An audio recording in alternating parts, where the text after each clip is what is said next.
Sanipuwersa ang mahigit 2,000 pulis at sundalo sa pagbabantay sa Miss Universe pageant. At ang paalala sa mga naka-duty, bawal mag-selfie. Nakatutok si Oscar Oida.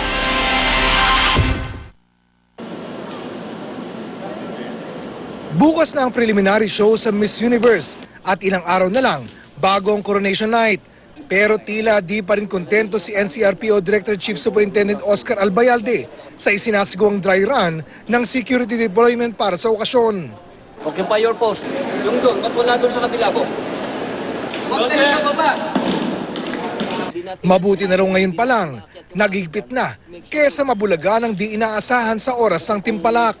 Pero babala ni NCRPO Chief sa kanila. Bawal na mag-selfie sa... But then yung pag-selfie habang ongoing yung show, wag kayong pakuha ng gano'n. Lalo na pag pinost nyo sa Facebook yan, malilintikan tayo. Aabot sa 1,800 na pulis at 400 na dagdag puwersa mula sa AFP ang ide-deploy nila sa beauty pageant.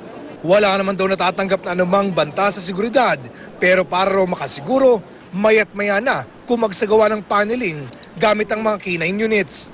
Magtatalaga rin daw sila ng mga checkpoints sa paligid ng MOA Arena simula bukas.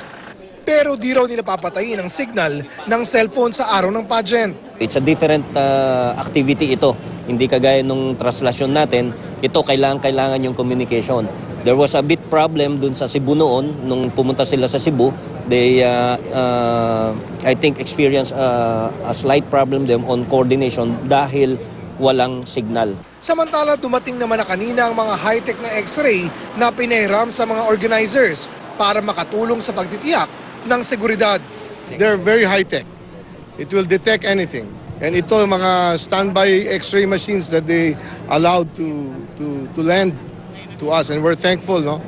Ang MMDA hindi na magsasagawa ng rerouting scheme. Confined lang naman daw sa isang area ang paggaganapan ng Miss Universe.